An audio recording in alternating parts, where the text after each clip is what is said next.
Hello and welcome to another episode of the Super Fantasy Bros Super Podcast. Today we're doing a little bit of a special edition of the podcast. Our good amigo, our usual co-host, T-Shurt, is off playing soccer or whatever it is he does on the weekends.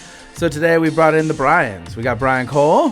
What up? And we got Brian Chopik. Hello. And they will be here today to discuss a couple things with me. We'll probably do one or two episodes together. And, you know, rock out to some nice 80s synth. Being that most of us have either finished Stranger Things or are about to begin it, I figured it was the right way to go. So, all right, guys. So, let's fade that out. Boom. All right. So, today we were talking about it's a couple different things. One episode we're going to talk about what we think are the biggest busts of the past decade or two, which I had a lot of fun arguments involved with it. And then, you know, we're also going to discuss who's going to win what division. But I figure we'll start with busts because that's, you know, always a fun topic to start with. Of course. There's some obvious ones and then there's some not so obvious ones. So what's one that's stood out to either of you? We'll go through a lot. Like, you don't have to just pick one, but start us off. Start us off, Trevor. Well, I think the obvious one was you last night, Mike. Oh. A not so obvious one was, I'd say, RG3. Okay. Okay, RG3. Good player. Yeah. Made of glass. That's injury concerns. Do you actually consider that a bust? Absolutely. Okay, So you account for injury when you account for busts. They gave away so much for him, and they got one good year. That's it. That's true. They hemorrhaged their It was future an for MVP 1 year, yeah. but they didn't go anywhere with it. Rookie of the year. They did trade away a lot to get him. Yeah. Three He was the second first-round picks. overall pick. I mean, those 3 first-round picks ended up being pretty solid players, too. Yeah. Well, they moved it into. I think they turned those 3 picks into 12 players. Mm-hmm. And of those 12 players, I believe Aaron Donald was one of them. Yeah. So. Which is brutal. Yeah. Brutal. Yeah, so that's definitely a good bust candidate. Obviously, the most highly regarded bust of the past 2 decades is, well, there's a couple, but like one of them is Jamarcus Russell. I don't like how you're brushing over my first bust pick, but that's okay. No, I mean, it's a good one. It's a solid one. I think, you know, he's still in the league, kind of. Well, he wants to be. Yeah. He's gotten a few opportunities, but yeah, I think once He turned down the AAFL or whatever it is. Well, then the AFL got turned down by America. Yeah, So one of my other busts actually played in the AAFL or whatever it is. Oh, who? Trent Richardson. Trent Browns. Richardson's a good one. 3rd overall pick. The Browns have a lot of busts, I found. 3.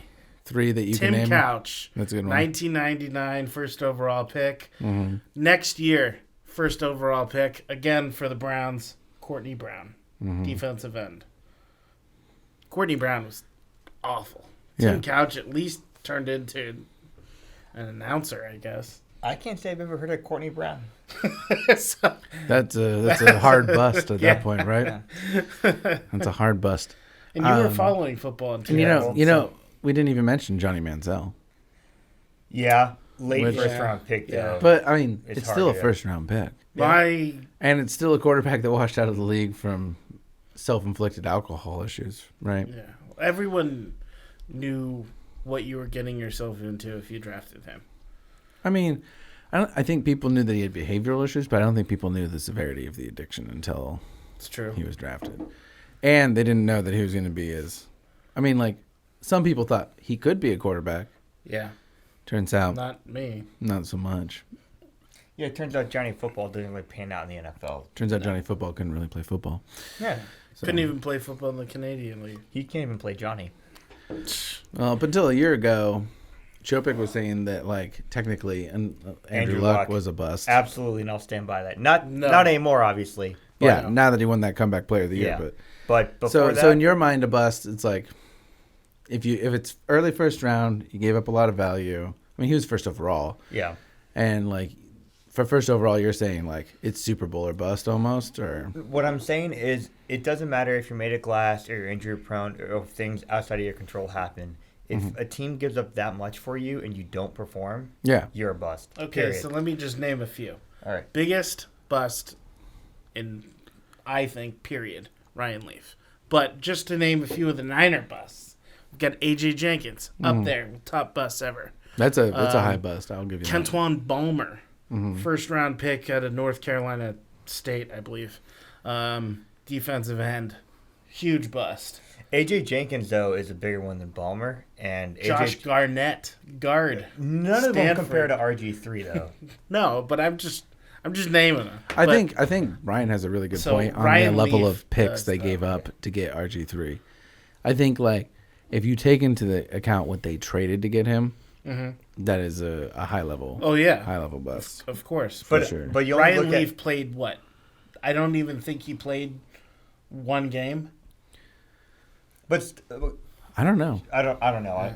It's been so Ryan long. Leaf is something I don't know as much about as I should. But with the RG3, it's not what they turned the picks into. It's what the Redskins gave up to get him. Just it stops right there. They gave up like 3 first-round picks, right? Yeah. I mean, like that's to. it. That's your entire future. Yeah. Yeah, that's 3 years of potentially game-changing stars Yeah. that they maybe could have gotten.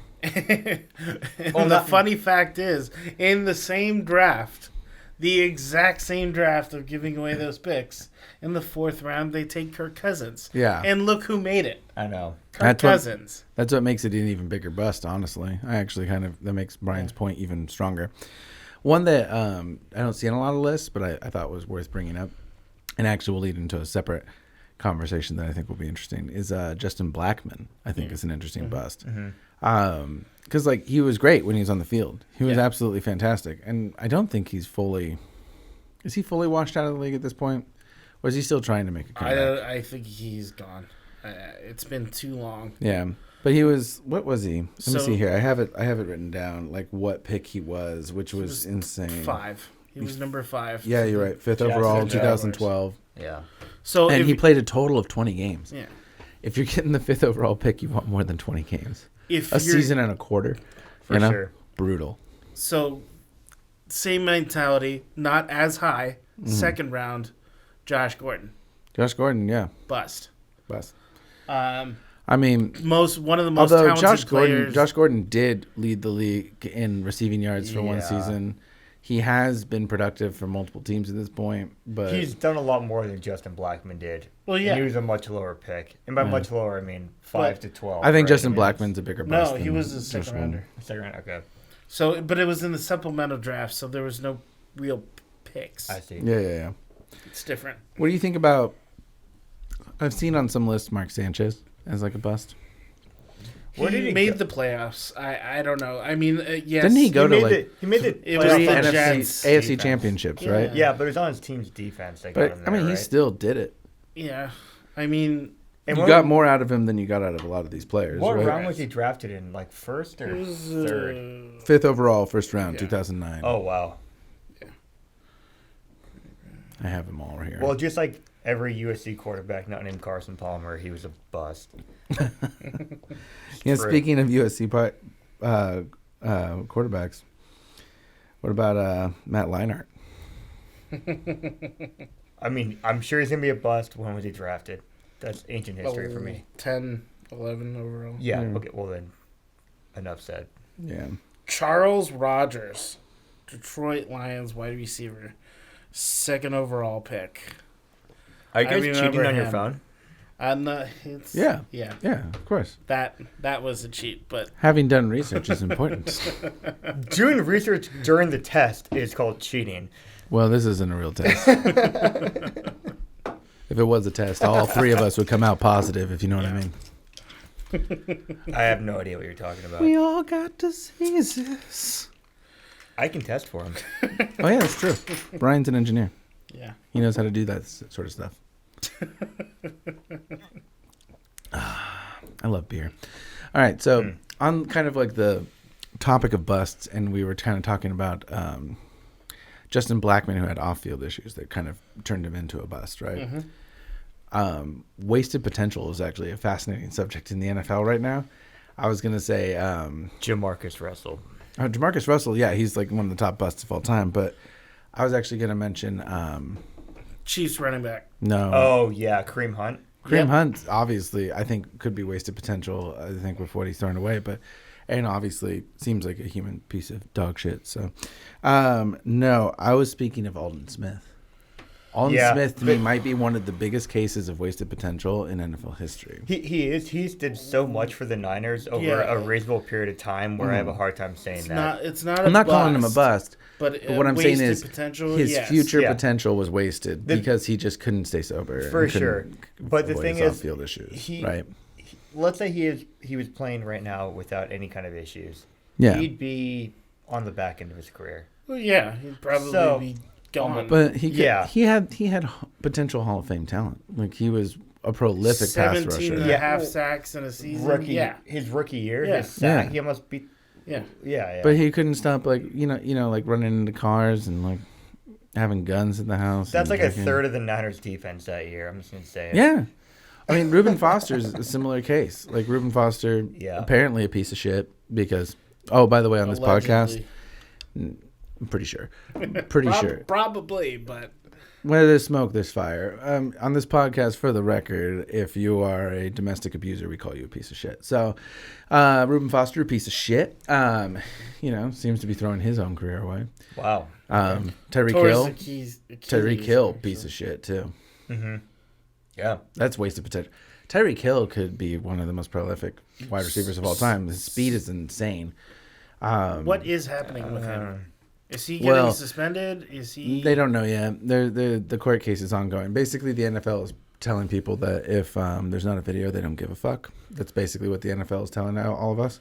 Even though there's a sound clip of him talking with his girlfriend or his fiance or whatever. And saying that like she should be afraid of him, Yeah. And also he pled guilty to punching her in the stomach when she was pregnant with that kid, and now that kid has a broken arm. I'm pretty sure Tyreek Hill broke that kid's arm. Yeah. And I don't care about, saying it because fuck that guy. He's a piece of shit. So, if you're a domestic abuser, piece of shit. I'm not sure anyone's going to argue you on that. No one's going to. No. Absolutely it's like, not. Let's do the pros and cons on Hitler. Like, I'm pretty sure it's all cons. Like, yeah, exactly. 100%. Well, no. No, 100%. On this podcast, I just tell people right away, if someone's a domestic abuser, you're welcome to call them a piece of shit. Yeah. Welcome to the show. What else? You don't even have to stick to football. I mean, this is a fantasy football podcast, but at the same time, there's some great cases of wasted greatness out there in the world. I really one of them I've always thought about is John Jones, although now he's back. Yeah. But for years and years, it was just he couldn't stay out of his own fucking way. He couldn't, Brian Lochte. That's a good the swimmer. He still won gold. Here's the problem with this. But he's a dick. But here's the problem with him and John Jones. And I don't follow MMA. That's a disclosure right now. I don't dig that whole sport. 100% fair. But I barely do anymore. But when he got busted for, it was PEDs, right? He was PEDs, cocaine, weed, DUI, hit and run. But he was on the top of his game. He was already the champion at that point, right? Yeah, but then he missed 3 years of being top of his game. Yeah, but he got to the top of the mountain. And then Ryan Lochte also got to the top of the mountain. He won multiple golds. Mm-hmm. But he's just a dick. I mean, he could have went to another Olympics and he could have won a ton more. Yeah, that's fair. It's just for sure. But who lies about getting robbed? I mean, that's super weird, right? Yeah, that was fucking weird. You know what else is an interesting one? This is one that he hit the top. I think he's the best hitter of all time, Barry Bonds. It's terrible. I gotta cut that out. I have to cut that out. That is terrible. Why did you say that? I'm sorry. I forgot we're on a podcast. All right, compose yourself.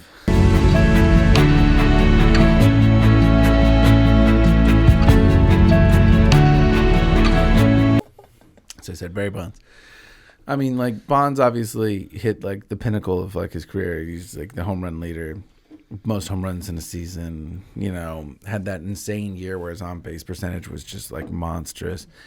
All this stuff. I think he's one of the best hitters of all time. But I think because of just accusations, which they're true. They're true, but no one's ever proven them true. They're true, but Bonds that's is another that's case. that's me being Brian Chopik is a criminal, and you've been like, what did he do? And it's like, he's a criminal, and then you just can't get a job. He was a 300 hitter before. Bonds never got caught, I guess. Yeah. Until he could have played another half decade. Yeah, but after he finished everything, that's when the even real then he didn't really get caught. You know what I mean? Like he's never been convicted. He's never tested positive. No, but he lied. He lied in court. That's what he got caught for. Well, they say he lied, but they still didn't find him guilty of that. So that's the thing. They've never found him guilty of anything.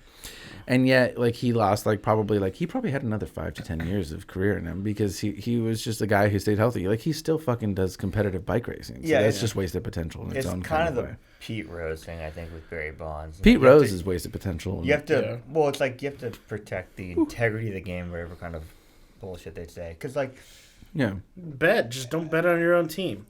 Yeah. But with Barry Bonds, right? Like, I mean, he's the biggest player in the league at the time. At the height of the PED scandal, you have to crack down on him. Yeah, they're trying to make an example out of whether now, 20 years later, he should not be allowed in the Hall of Fame, I think that's kind of BS. But him Clemens. Him never getting caught, but he clearly did it. I mean, it's kind of an OJ type of thing, right? Like, obviously he did it, but yeah, what? Well, I mean, even if someone obviously did it, OJ still ran free for years. But Bonds, they basically took it all away from him just because they couldn't prove it. I don't know. To me, that's kind of one of the great sports tragedies. Back to the NFL, though. What do you think about? Don't say it. I'm gonna pause. What? Are we paused? Yeah. Thank God.